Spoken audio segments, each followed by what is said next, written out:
Ал жерде көптөгөн мурдагы премьер министрлери бар, спикерлери бар, депутаттар бар, мамлекеттик чоң кызмат иштегендери бар. Керек болсо мүмкүн биз кээ бир президенттерди дагы жоопко тартабыз. Мурдагы иштеп кеткен президенттерди. Себеби дегенде алардын дагы ошол жерге түздөн түз тийиштиги бар. Ошол Кумтөр кенини акыркы 25 жылдан бери талап тоноп, ошонун тегерегинде интригаларды уюштурушуп, ошонун тегерегинде ошол биздин мамлекеттик чиновниктер марионетка болуп калгандыгын элибиз журтубуз баары көрдү. Эми мындан ары андай болбойт. Бүгүнкү бийлик урматтуу президентибиз Садыр Нуркожоев Жапаровду башында турган бийлик эч кандай Кумтөргө же болбосо мошенниктерге, коррупционерлерге марионетка болбойт. Жана биз алардын жазасын колдо беребиз.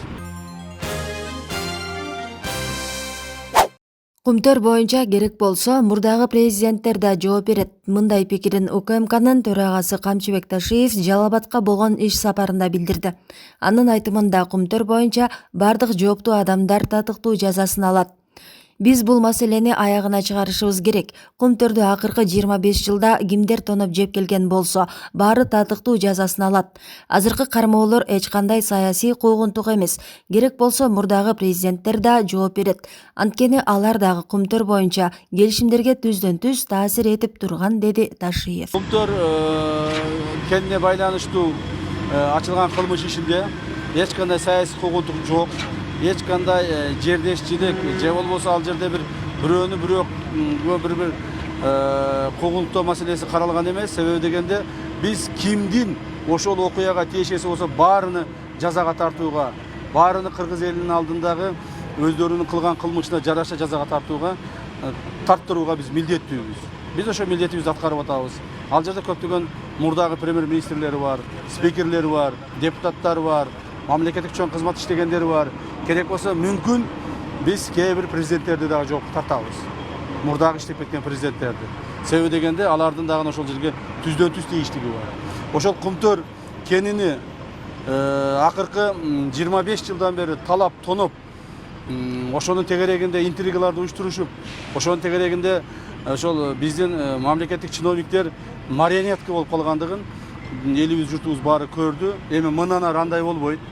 Бүгүнкү бийлик урматтуу президентибиз Садыр Нуркожоев Жапаровду башында турган бийлик эч кандай Кумтөргө же болбосо мошенниктерге, коррупционерлерге марионетка болбойт.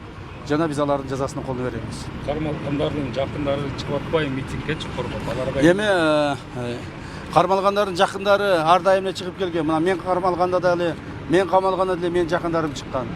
Бирок биз башка өңүттө кармалганбыз. Биз саясий өңүттө кармалганбыз. Ал эми азыркы кармалгандар булар коррупциялык өңүттө, мамлекеттин байлыгын талаптоноодо кармалып отурушат. Ошондуктан мен ошол кармалгандардын жакындарына да кайрылып айтып кетер элем. Эл үчүн, мамлекет үчүн, мамлекеттин келечеги үчүн биз эч кимди аябашыбыз керек. Бир тууганың болсо дагы, жакының болсо дагы, өзүңө ушул эң жакын адамың болсо дагы, эгерде ошол адам кайсыл бир деңгээлде коррупциялык иштерге катышы болсо, мамлекетке зыян келтирсе, ал жоопко тартылууга милдеттүү жана биз аны камсыз кылып беребиз. Кирматов боюнча айтып коесузбу, Ким? жалал болуп атат деп атат. Кирматов боюнча. Эми мага көп адам жалаан жаап атат. Көбү айтып атат, ушул акча сураптыр деп атат. Дагы башка нерселерди айтып атышат. Мен Кудайга шүгүр Алла Тааланын алдында акмын, эл журтумдун алдында, мамлекеттин алдында акмын. Ар бир кылган ишим, ар бир күнүм мамлекет үчүн арналат.